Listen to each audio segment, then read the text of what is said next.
Hello everyone, my name is Stanley St. Bros, and today we're going to be talking about Learning to Read, written by Malcolm X. Now, before I go into summary analysis of this work, please remember to leave a like, subscribe, and or comment so that the channel can continue to grow. Now, basically what happens in this essay, Malcolm X tells us what happens to him when he goes to prison. At the beginning of the essay, we learned that he goes to prison for burglary. He gets 10 years. And during those 10 years, he doesn't waste his time. He actually learns a lot. He actually learns about the history of black people and what black people went through throughout the history of the world. He picks up a dictionary while he's in prison, and he reads and he defines words from the word aardvark to the last word of the dictionary. He copies them down. He learns how to spell them. He learns how to read. And his mind expands within this essay, and he tells us like how he had a fever, he had a hunger for knowledge, and it awoke in him when he went to prison, because Malcolm X didn't have a great education growing up. Before he went to prison, he was just out on the street, doing a lot of illegal things, making money where he could, and he just had a horrible vocabulary. He only spoke in slang. And he wasn't very articulate, but when he goes to prison, he treats it like going to college, and he doesn't get himself in trouble, and so he just goes to the prison library. He learns and learns and learns and teaches himself how to read. There's this character by the name of Bimby that he meets in prison, and he's a guy that basically he's very educated because he's doing the same thing that Malcolm X is doing, and there's a bunch of educated individuals that have educated themselves from the library books in the prison, and they have elaborate arguments about different things, and they're bringing up different points, and they have great vocabulary, and he wants to be like them, and he becomes like them, and so when you're reading this essay, if you look closely enough, Malcolm X refers to his jail cell as his room. He doesn't even refer to it as his jail cell. So he kind of treats going to prison like going to college, and he even tells us that he thinks that he learned more than a student who went to college, because when you go to college, there's a lot of things going on, a lot of distractions. This is what Malcolm X says.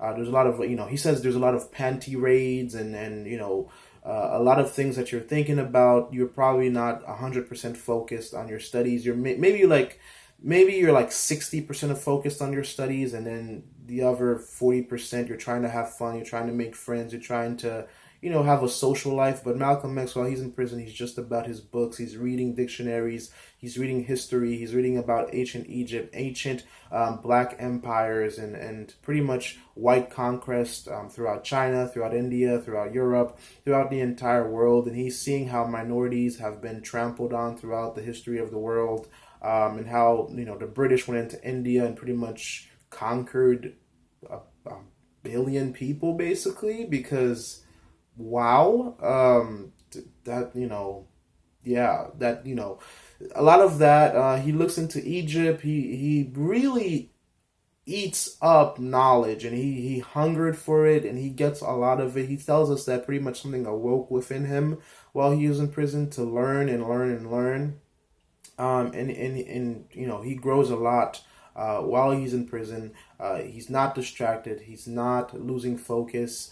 And he pretty much, within the essay, he's kind of like talking to other black men, other young black men who don't know their history, who don't know black history, who don't know what black people have gone through, have been through. And he's telling them to educate themselves, to learn about history, to learn about what the world is like, and what minorities have gone through, and what people of black skin color have gone through. Because at the time when Malcolm X and Martin Luther King were on the streets protesting and asking and begging and telling the world that they wanted human rights and civil rights, life wasn't good for black people in America. Black people were killed without a second thought. They were considered less than human. They didn't have any rights. And so it was a tough life. It was a tough life. They didn't have access to education, access to great homes, and there wasn't much of a future for them. And by educating himself, by learning about black history in the past, he knew where he stood in the world and what he could do to further his mission to change the world and the plight, or the landscape for black people in America. So that's pretty much what the essay is about him educating himself, about him getting a vocabulary, becoming articulate, pretty much going to college and being his own professor. In terms of analysis, in terms of a deeper meaning in here, it's just, the power of knowledge and the hunger that he had for knowledge is very significant within this work. And another thing to add to this is an excerpt. This essay is an excerpt taken actually from an autobiography, his autobiography, and later in his autobiography, there you go. Later, what he learns is that the Nation of Islam, or Islam as a religion, it's not just for black people, it's for a lot of people, because he ends up going to Mecca and he sees black people, white people, people of different skin colors, people of different pigmentations, and they're all worshiping one religion and they're all working together and they're all united. So later, Malcolm X kind of learns that, we don't have to be divided. Yes, white power, white conquest did a lot of damage in the world, but people are still people. No one is truly ultimately evil, and there's always room to work together and make the world a good place, a better place for every single race and everyone. So he learns a lot by growing in prison, and by educating himself and by passing this message along to other black people and how they can educate themselves and make the world a better place through knowledge, through learning. So that's my perspective on the work. That's what basically happens in this excerpt, in this essay. And that's pretty much it. Please remember to leave a like, subscribe, and or comment, guys. And I'll see you guys in the next video.